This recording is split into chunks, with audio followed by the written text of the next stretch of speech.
Okay, everyone, thanks for joining us. We are reconvening the Select Board meeting for Tuesday, November 10th. And we are reconvening because we met earlier today at 12 noon. And that's when we confirmed that the meeting had been properly warned. And that's when we did our site visits of 28 Vernon Street and 12 Left Bank Way. So we are reconvening at 6:17. And the first item on our agenda is Chair's remarks. I think I'm going to save remarks till next week. It'll be more of a normal meeting for us. Certainly a lot of events to remark upon. And I don't even know if Peter's going to do any COVID remarks, but of course we did have our governor just changed our travel map to nobody coming in and out, please, if you can avoid it. So that's quite a development, and of course all the election news. Up next is manager's comments. I also don't have any this evening off of the agenda. Thank you. Great. Select board member, fellow members, any comments? Any reports? Great. Well, we'll move right to our only order of business today, which is the Hinsdale Bridge Project public hearing. So I will open the public hearing officially and invite, is Bob Fisher going to be giving us a presentation? Okay. There he is, right on cue. Hi, Bob. Hi, everyone. And welcome back to the second part of this meeting. We had the site visit earlier, and thank you all for coming to that. So this is a hearing for the laying out and establishment, essentially the taking, or what's used in the legal terminology is the condemnation of property, but it's the taking for just compensation property rights that are needed for the public project of the Hinsdale Bridge project. So the board tonight is holding the hearing on what is now only one property interest that is before you, but we'll be going through the entire project presentation that Gary LaRoche will be speaking to. But the 28 Vernon Street and the state and the town reached an agreement this afternoon for the option agreement for the taking of the necessary easement rights in the parking lot area that we saw during the site visit. So for tonight, the main focus will be on the property rights of the Tullius property, which is the property on the west side of the Route 142, right where the bridge essentially intersects the bank there. And these are essentially slope easements that are needed in order for the sloping and water runoff, et cetera, in that area.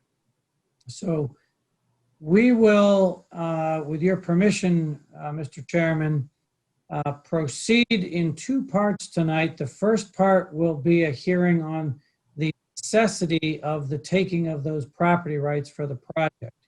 And then the second part, after we finish that, will be the proceeding on the just compensation, or the value of those property rights that the town is taking by this proceeding. Okay? Absolutely. So if it is at all possible, with your permission, Chairman, I'll turn this over to Gary LaRoche, who's the project manager on the Vermont side here, and allow him to proceed with his presentation of the project, so that anybody who was not at the site visit can at least see what the project consists of. Then, I know it's a little bit out of the ordinary, but Gary may then segue to other members of his team, and if he allows that, if we could have Mr. Moreland then open up their screen so that they can talk to the several issues that Mr. LaRoche will have them speak to, if that's okay with you. Absolutely. Welcome back, Gary. Nice to see you without the mask. It's nice to see full faces. And that's absolutely fine. We do try to keep the number of screens or blocks down a little bit so that everybody can see our ASL interpreters. So we might just have you up, and it's up to Patrick if he's going to leave Bob up, and then so we'll add people as we need them. So you have the floor, and welcome. Thank you, Tim.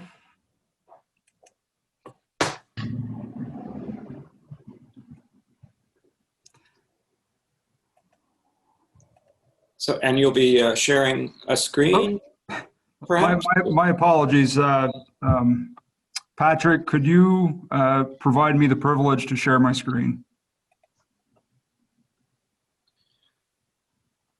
We do have Patrick pulling our strings behind the scenes, and he does a great job at it. So we'll have Patrick do that. And I think he's just made you a co-host, so it's just a process. There we go. There we go. Thank you, Patrick. Okay, let's get started. Hello, everyone. My name is Gary LaRoche. I'm representing the Vermont Agency of Transportation as the project manager. I will be presenting the necessity of this project to you this evening. For this presentation, I will go over where the project's located, give a project overview of what it entails, present the 7 elements of necessity, and then get into the acquisitions required for this project.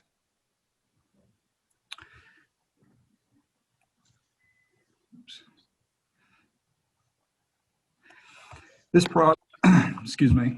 project is in the urban compact area of the town of Brattleboro on Vermont Route 142. Vermont 142 is a Class 1 town highway. This is an aerial photo of the existing conditions to provide a little description of the landmarks and where we are. I'll start off in New Hampshire. In New Hampshire, along New Hampshire 119, we have a Georges Field Road on the south end serving the entrance to the runnings, a marina, and a mountain road just before crossing the existing bridges.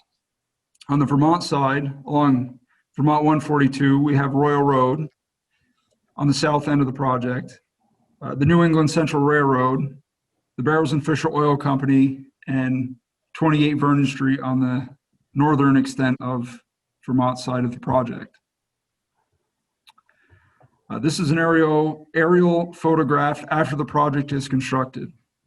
The new bridge will connect New Hampshire 119 to Vermont 142 by spanning over the Connecticut River, the Barrows and Fisher Tank Farm, and New England Central Railroad.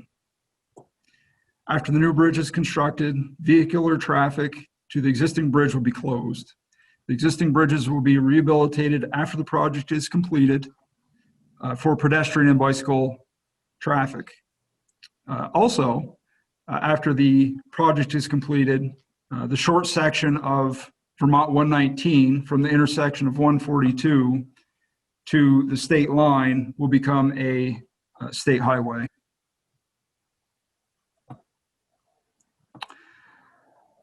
This is an overall plan view of the project mimicking the aerial photographs I had previously shown. We'll go over the design features on Vermont side of the Connecticut River. The project in Vermont will begin near Royal Road and will end near 28 Vernon Street building. Starting on the south end by Royal Road, design features for this project include a culvert installation for stormwater outfall, a stormwater gravel wetland, a utility relocation, burying the overhead utilities from where they are today, retaining walls that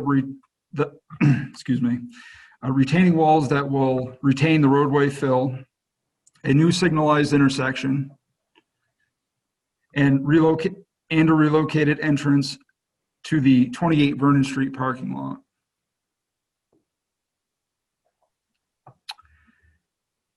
The Vermont 142 profiles, or the profiles shown here. First, on the top, the Vermont 142 profile indicates a raise in grade of approximately 12 feet approaching the intersection of Vermont 142 and Vermont 119 from both the south and the north. So right at the intersection, there will be a raise in grade of approximately 12 feet. The Vermont and New Hampshire 119 profile starts at the intersection of Vermont 142 and 119. The profile shows the approach grade to the bridge, and that the bridge spans over the New England Central Railroad, Barrows and Fisher Oil Company, and the Connecticut River, to the project's terminus in New Hampshire.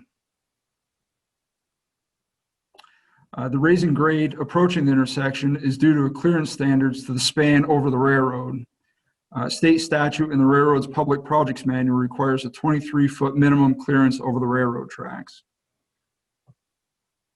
So in the top of the screen, we have a plan layout, and then on the bottom of the screen, we have a elevation view showing the minimum clearance standards, where the railroad tracks are and where the proposed superstructure or bridge beams are. And that clearance is required to be 23 feet over the tracks. As a result of the 12-foot raising grade, retaining walls will be required along the roadway to retain fill from spilling into the gravel wetland, which is to the south of Vermont 142 and 119, and also minimize impacts to the 28 Vernon Street parking lot by retaining the fill. And the extents of the retaining walls start at the bridge abutment and end approximately where the end of the arrow is shown.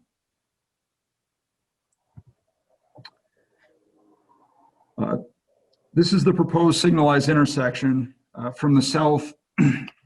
Excuse me. This is the proposed signalized intersection of Vermont 119 and 142. I'll start from the south. On Vermont 142, there will be 2 lanes approaching the intersection. From New Hampshire on 119, there will be 3 12-foot lanes with a separate left and right turn lane heading south and heading north. And from the north on Vernon Street, and from the north on Vernon Street on Vermont 142, there will be 3 11-foot lanes with separate left turn lane onto Vermont 119. This slide is again communicating the number of lanes and the lane widths, and that the design turning lane geometry is consistent with the environmental assessments recommendations. Vermont and New Hampshire conducted traffic analysis that favored the left turn lane from the north for future functionality of the intersection. I'd like to now turn it over to Trent Zanes, New Hampshire DOT engineer, to briefly discuss the recommendation and functionality of the intersection. Great. Thank you, Gary.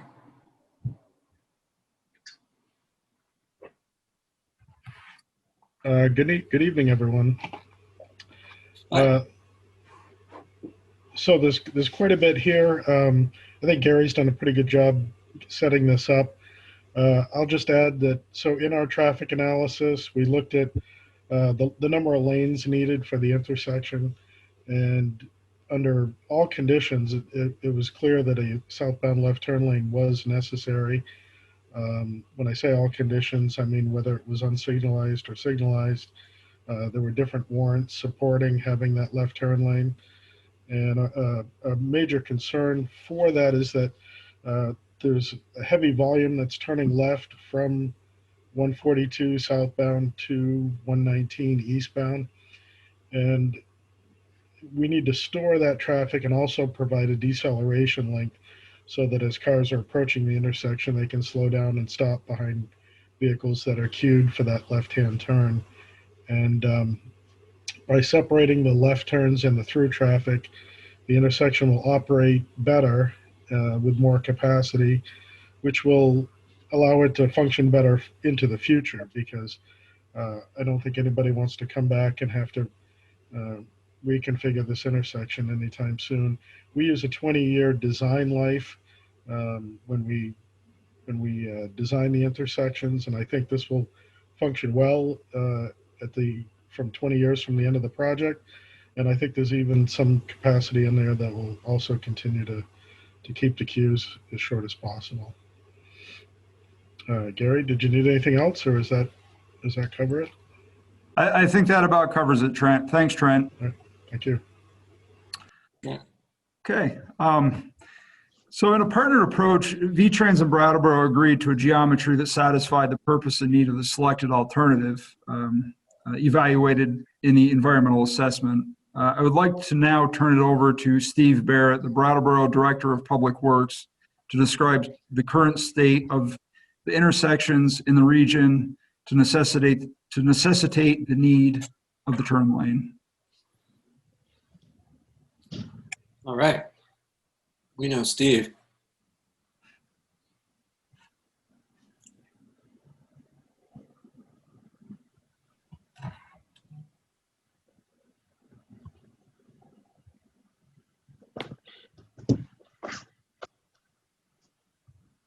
There he is.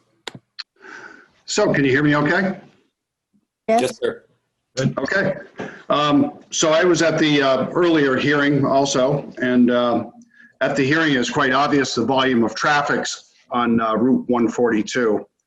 And I think, we totally support having the left-hand turn lane off of Route 142 onto 119. As we have discovered when we reconfigured Main Street and put the traffic lights on Lower Main Street, we actually ended up extending the 119 left-hand turn lane off of Main Street because the stacking lane wasn't long enough. So that's pretty good evidence there. And even in the last day or so, we had actually blocked off one of the lanes because we were working on a manhole, and you could see that traffic queues all the way up Main Street. So it doesn't take long. And with the large trucks and the amount of traffic that goes down Route 142, that also will decrease the stacking lane quite quickly. And I'm sure with this bridge, there'll be trucks that will use a new bridge that aren't using the current configurations because of the height restrictions. And also we support this because any queuing of traffic doesn't help the emergency services and their response. And that's all I have. Okay, thanks, Steve. You're welcome. Thank you, Steve. Okay. So there's been public outreach for this project throughout the environmental assessment phase and also throughout the design process. The documents for this project have been public, or have been and are still publicly available and uploaded throughout the design process to the New Hampshire DOT webpage. I have linked to that webpage here.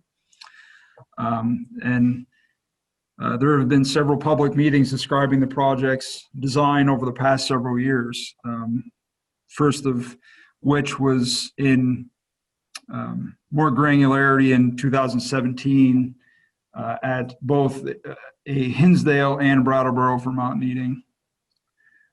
Since then, there's been several public hearings, one in January 2018 and another public advisory committee meeting describing these specific details in June of 2019. So now I'll get into the 7 elements of necessity, and I'll describe each one as we go through.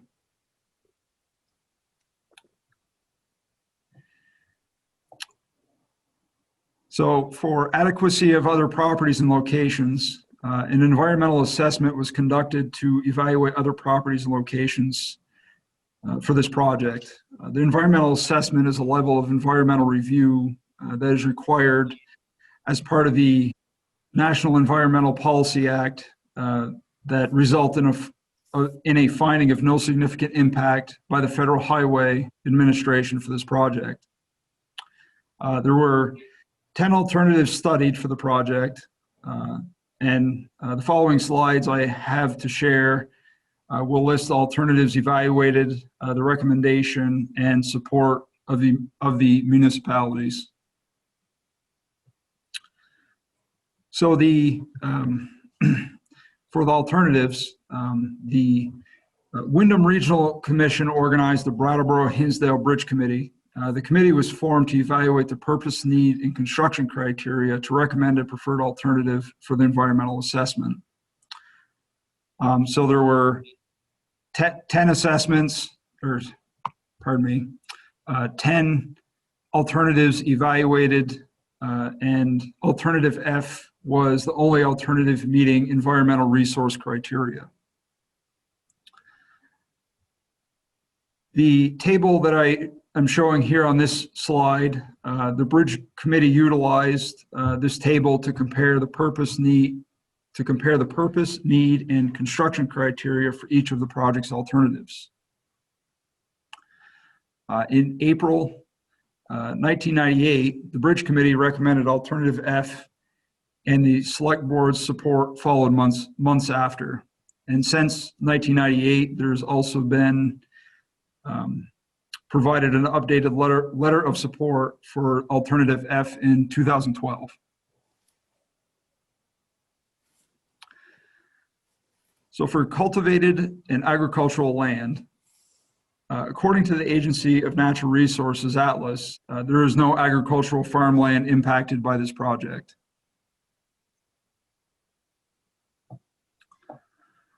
The effect upon home and homestead rights and the convenience of the owner of land. This is a plan view layout showing the effects on two residential homestead properties and 3 commercial properties. As required by the project's design, the hatched areas in the plan indicate acquisitions and demolition of the buildings. So the Heimhouse building, formerly known as, I believe, as Blue Seal, has been acquired and is going to be demolished as part of the project. And also the Walker residence has been acquired and will be demolished as part of the project. And also the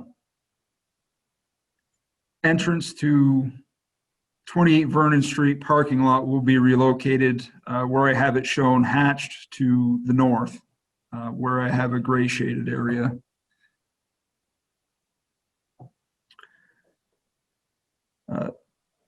The homestead owned by the Walkers was purchased due to no safe access from the house to Vernon Street and to meet project grade requirements. The rights and convenience of Jeffrey Rose and Betty Tullius will not be impacted due to a small slope right required on the backside of their property abutting Vernon Street. This acquisition will not impact their ability to access their land or either their land or their house. So here's a photograph looking north on Vernon Street, depicting the location of the Rose Tullius residence and also the Walker residence. The project's geometry requires a raising grade of approximately 12 feet approaching the intersection and 12 feet at the intersection. The Walker's home is located adjacent to the intersection within the limits of the fill slope of the roadway, requiring the building's acquisition. So the 12-foot raising grade and then the fill slope coming down from the roadway would impact the footprint of the house. The 3 commercial properties affected by the work on Vernon Street include the Heimhouse building being purchased for the construction of the project due due to the project's alignment going through the building.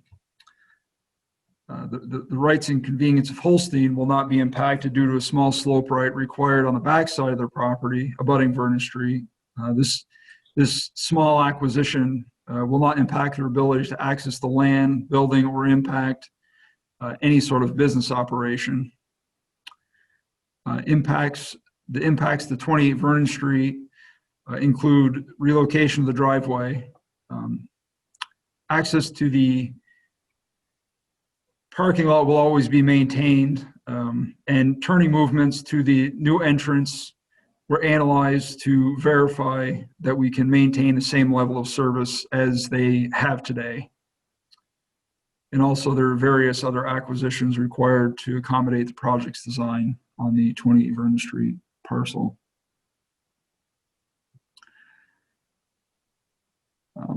The scenic locations and highways are defined throughout the state of Vermont, and this project is not located in a actual defined scenic location.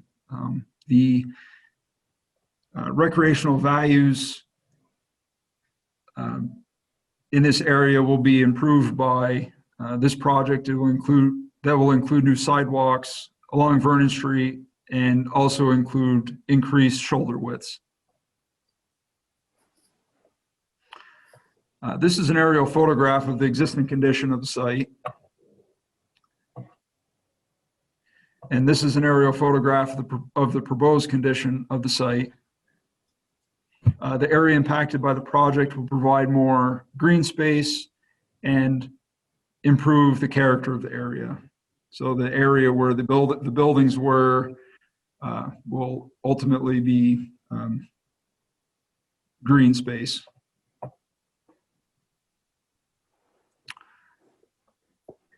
To accommodate the present and future utility installations within the highway corridor, there were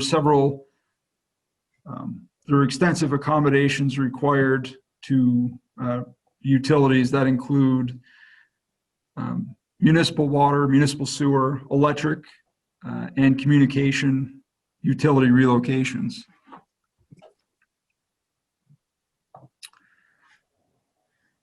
The overhead electric and communication lines will be buried and relocated away from the bridge and not to be encountered during construction or future maintenance of the bridge. Municipal infrastructure will be replaced to avoid conflicts with proposed design features and to remain accessible. And for future installations, girder spacing is conducive to running additional utilities across the bridge in the future. Empty communication conduits have been included in the design and construction of the bridge as part of a build grant. No property acquisitions were required for the installation of the empty communication conduits. So I have a layout view of the utility relocation of electric and communication. The blue and red lines indicate the existing location of the electric and communication utility, and the green line is the proposed buried location of these utilities.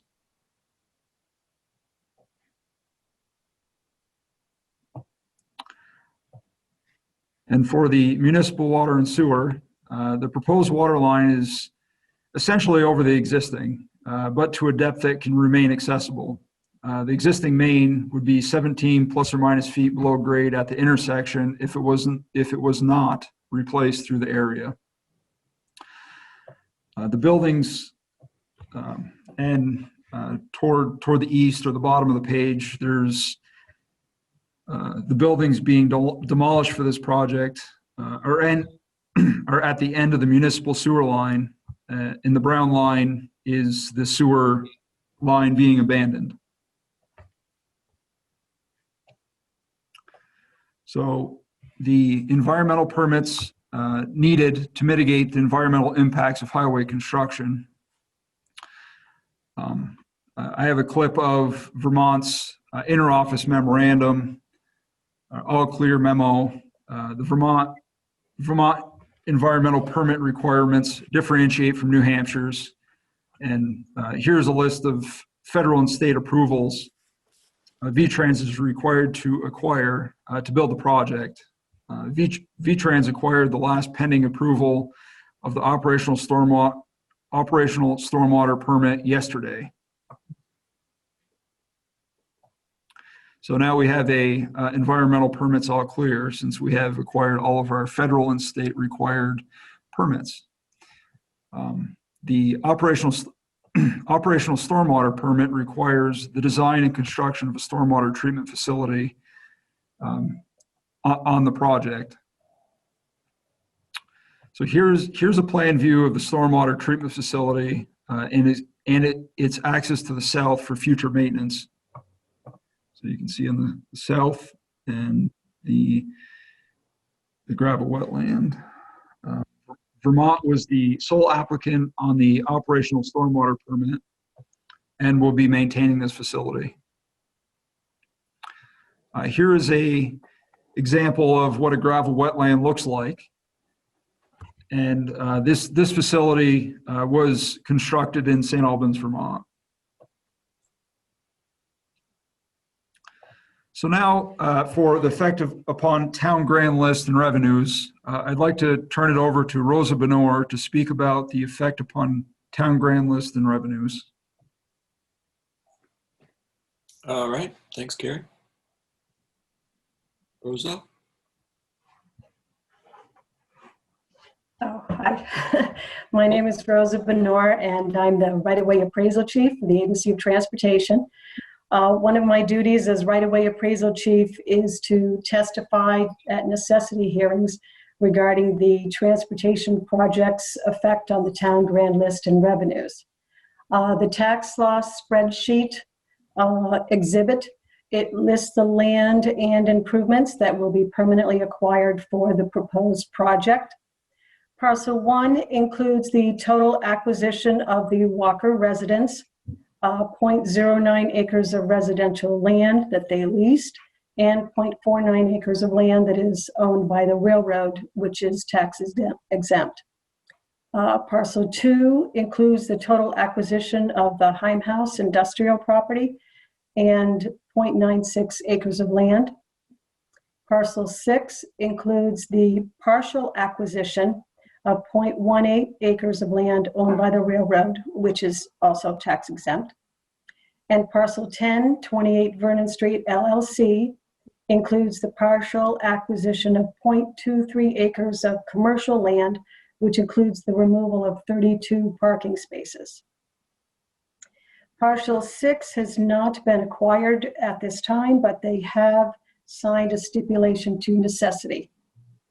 The areas in the total column highlighted in green show the total of the land acquisitions, the loss of assessed value for residential and non-residential properties, the tax loss, and the percent of tax loss.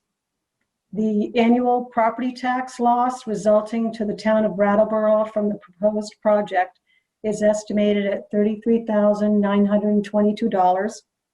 The town's annual revenue from property taxes is around $33.5 million. Therefore, the percentage of tax loss due to the proposed project is 0.1%. And that is all I have, Gary. Thank you very much. Thank you. Thanks, Rosa. You're welcome. Okay. Now I'll move into the Vermont right-of-way plan hearing roll.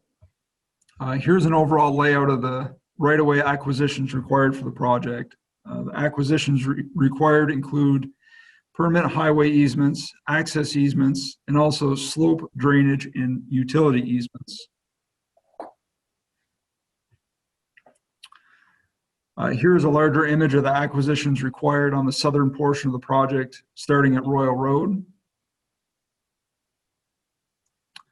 This is another image of the acquisitions required in the central area of the project at the intersection of Vermont 142 and 119.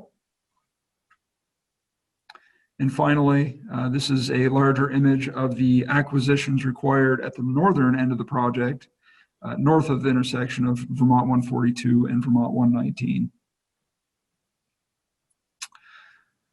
Remaining properties requiring acquisition include parcel 4, parcel 10, 28 Vernon Street LLC, settled this morning. So I'll only be going over the parcel 4. So parcel 4 is owned by Betty Rose and, Jeffrey Rose and Betty Tullius.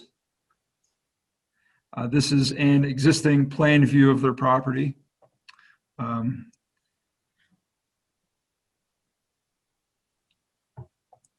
The summary of acquisitions for this parcel include a slope right and a temporary construction easement.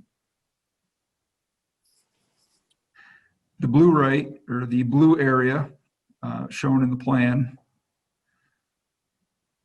is the permanent slope right, and the pink area is a temporary construction right to provide additional space for workers and equipment during construction.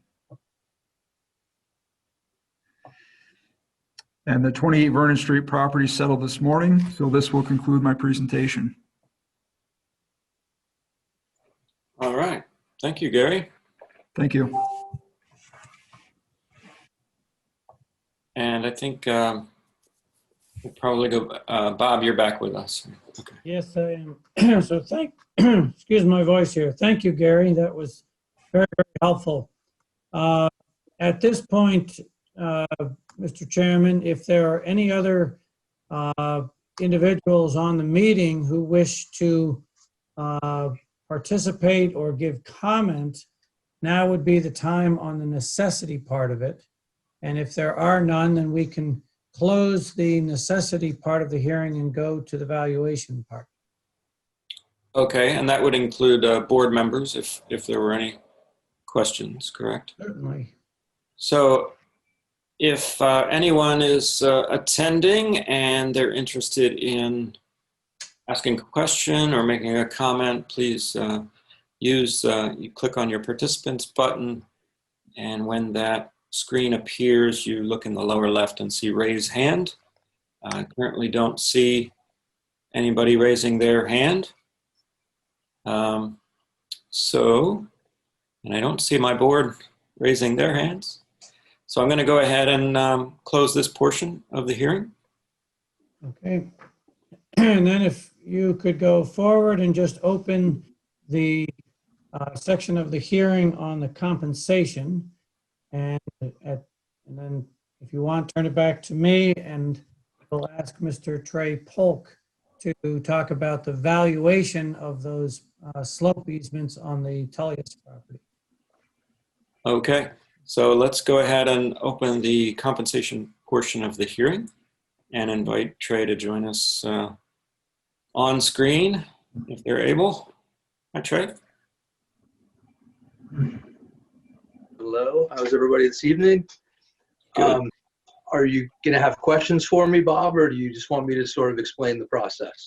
It would be great if you could just explain the process just for those who have not gone through a condemnation hearing before.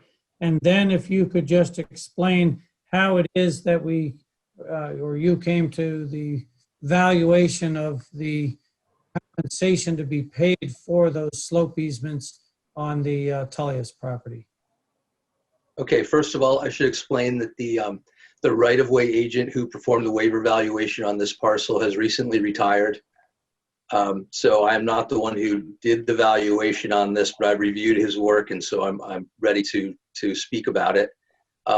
This parcel was valued via the waiver valuation process, which is different than some other parcels that were done with a full appraisal. We're allowed to determine the best way to go about valuing properties, and there's a less complicated process called the waiver valuation that can be used on low value parcels, not that the property is low value, but low value acquisitions that are an uncomplicated valuation problem. So on this particular parcel, it was easy to determine that it should be a waiver valuation. It's low utility land. It's on the back side of the parcel. It's not on the road that the house fronts on. It's not where they access the house, which is accessed off of a different road. So the determination was made that this could be a waiver. And then we look at land values, and it quickly became apparent that this is low value land. It's on a steep, rocky bank. So basically, doing the normal valuation process would have come up with a value that was very low. In those cases, we assign what we call a nominal value to the rights. So in this case, a nominal value of $250 was assigned to the temporary rights, and a nominal value of $350 was assigned to the permanent slope work that needed to be done in that area, for a total valuation of $600.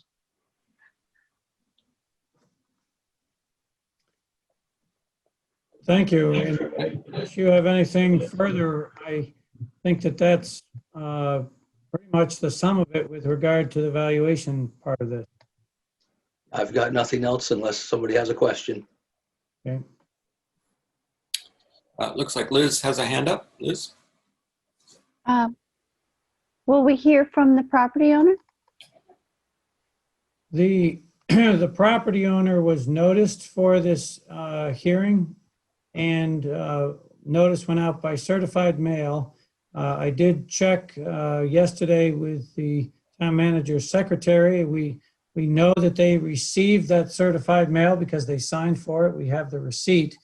So if they're not on this, well, if they're on the call, certainly we can hear from Jeffrey Rose and Betty Tullius.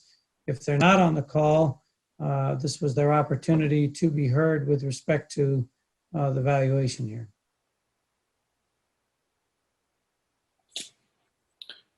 All right, Ian. Bob, can you speak to what the previous conversations have been with the property owners, if there has been any? On this particular one, the state has various folks who go out and are the negotiators as to the price, and they split it up. There were 12 or 13, 14 parcels here. They split it up into different negotiators. And with regard to this particular property, the landowners never communicated with them or never contacted them. So for what is a very small slope easement, you would think that this would have gone by agreement, but it's just lack of communication as to why we're here tonight. Not for lack of trying on the state's part, but the people just never responded. Thank you.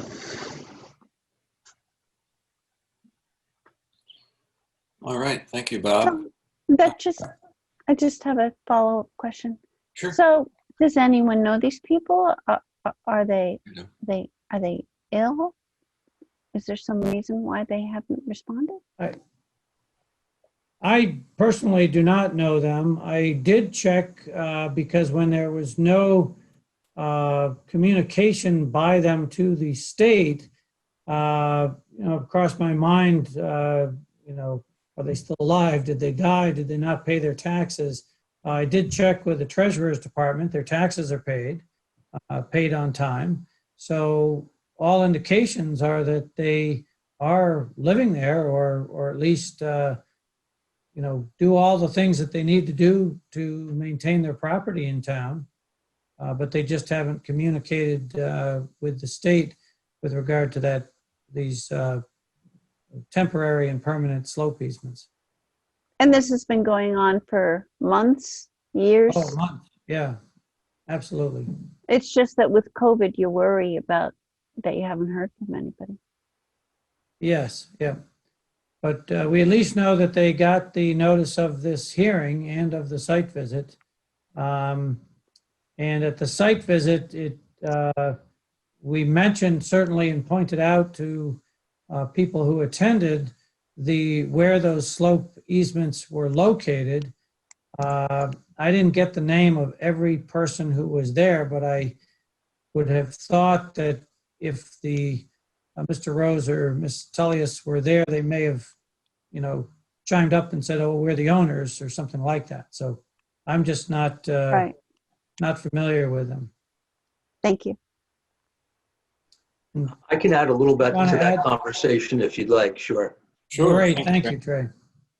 Just that since this project started, I'm not aware of anybody, and this is well before COVID, anybody being able to make contact with the Tulliuses.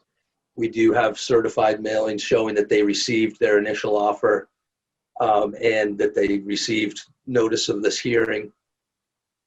We made efforts up until last night. Even I made a last-ditch effort. Was able to get in touch with Jeffrey Rose's mother, who I guess lives down south somewhere. I found a number on the internet and called it, and she picked up and said that she would pass on the information. And I was hoping to get a call from them last evening, but they chose not to call. So I know they're both fine. They're both employed at the Brattleboro retreat, and they've just chosen not to participate.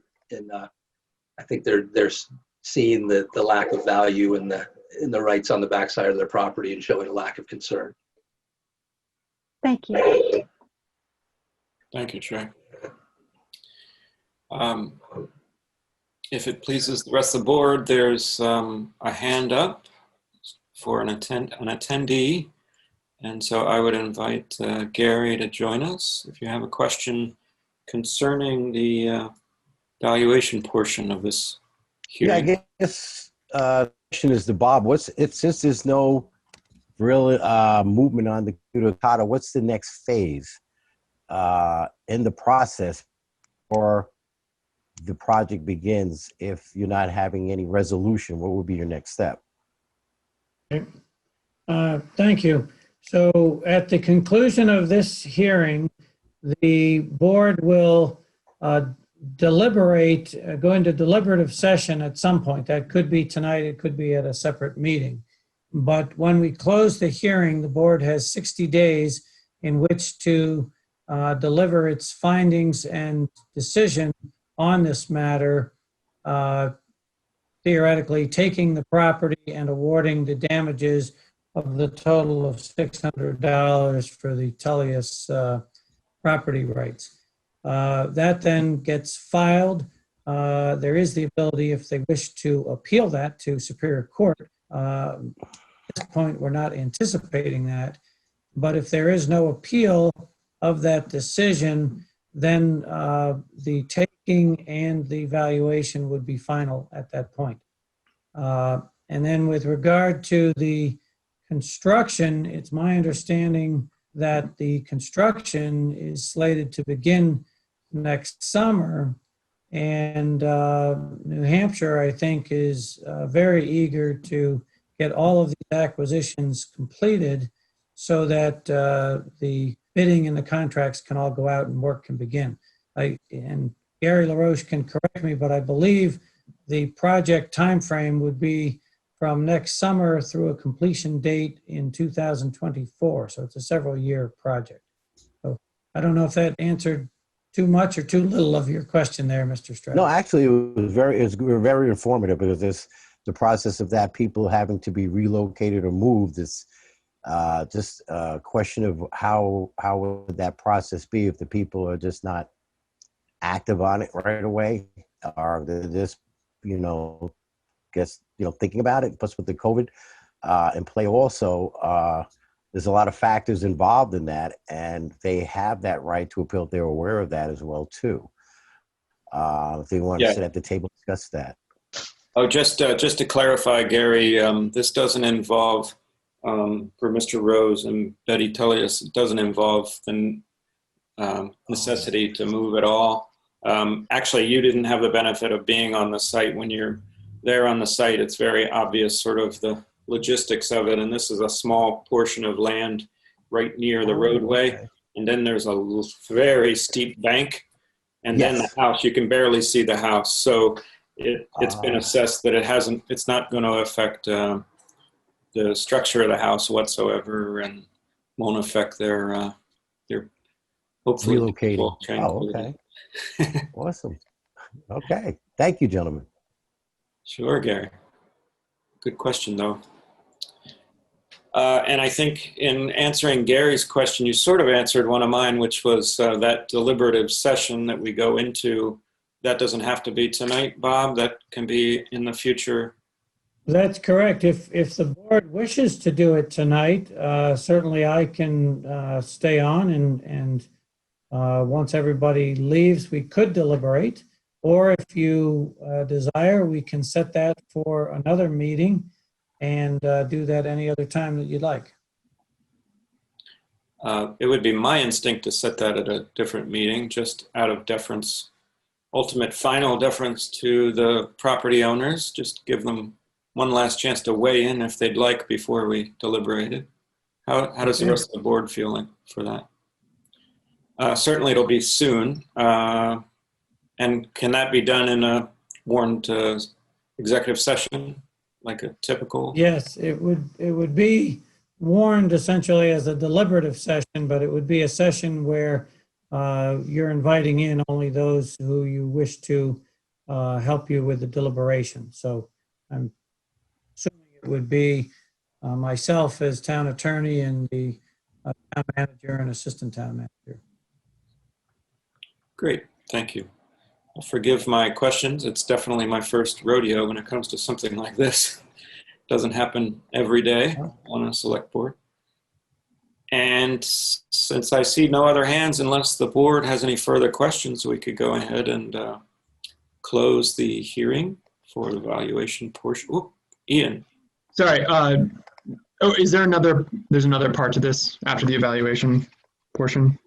No, the necessity and the valuation are the two parts of the hearing for tonight. So once the valuation part is closed, we are done with the hearing and the board can move on to any other items on its agenda.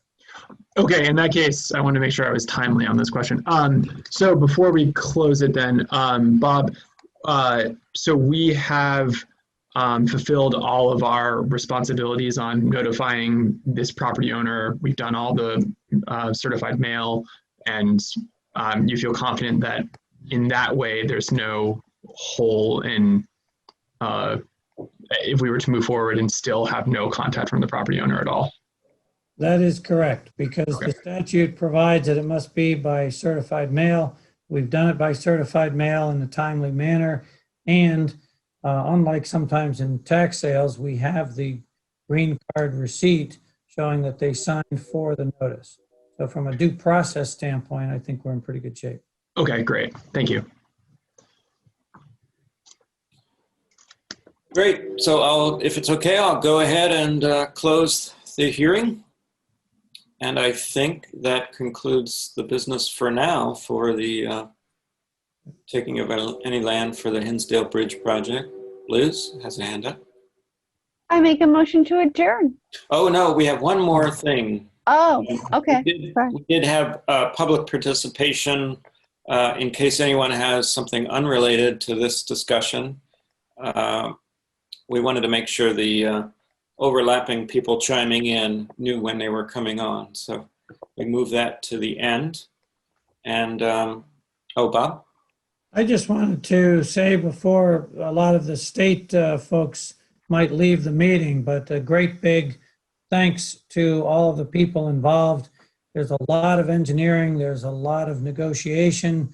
It's just an incredible amount of work that goes into that bridge project. And everybody from the state has been a pleasure to work with. So it takes quite a lot of teamwork to do that. So thanks to all of the state folks who participated here. Yes. And everybody who participated, who we saw, Gary, Trey, Rosa, thank you. And everyone else who we didn't see and are attending. And Gesundheit, Daniel. There's a hand up. There is a hand up, just came up. Thanks, Liz. Why don't we see if Bonnie wanted to chime in? Hi, yeah, I'm on. I live at 60 Morningside Commons. Actually the current president of the board here at Morningside Commons. And it's pretty disturbing to me to know that my view is going to be drastically changed. I have a beautiful view of the river. I see to the north the beautiful green bridge. And now I think in the morning when I'm sitting in my kitchen, I'm going to be looking at a very big bridge sticking over the river, which I cherish. And I think it's going to be in the view of probably about 100 of the homeowners here. And I think it's very disturbing. And I know you guys are going to do a great job building it. It's going to be a wonderful, strong bridge, but it's not why I bought this property to look at that. So that's just something I'd like to share. All right, thank you, Bon. I think you were there at the meeting today? Oh. I was. Okay. I just trying to connect faces with voices. Thank you for your comment. Liz? Maybe Gary, the Vermont engineer would like to address whatever aesthetic mitigation measures have been put into the bridge. Should Gary like to, or as we say, should he want to be interrogated, that's fine. Of course, this is not a hearing for the bridge itself or the going forward with construction, just for the narrow focus of taking of land for the purpose. But Gary might have left us, Liz, I'm not sure. Oh, there he is. Hi, Tim. Hi, Elizabeth. Hi. I'd like to bring Trent Zanes, New Hampshire DOT engineer, into the discussion to speak to cosmetic things that were addressed during the design of the project. Okay, Trent, welcome. Thanks. Yeah, thank you for having me back. I'll do what I can to offer that. I know that the bridge itself was designed in accordance, in coordination with the Project Advisory Committee. So there was a lot of feedback from the community on what they wanted to see. This included where we wanted the sidewalk on the bridge, lighting for the sidewalk, and then there was a lot of discussion on bump outs.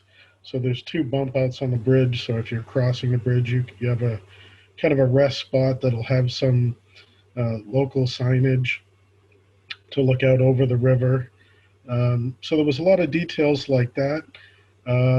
There really wasn't a whole lot to do with the bridge structure itself. I'm a highway engineer, so the bridge engineer could probably answer that better. But we basically, I guess I'm not sure how to address the aesthetics. We've talked about different colors for the existing bridges when those are rehabilitated in the future. But well, let me backtrack. So there was some aesthetics that were done on the bridge for the piers themselves. We brought a number of different concepts. So there's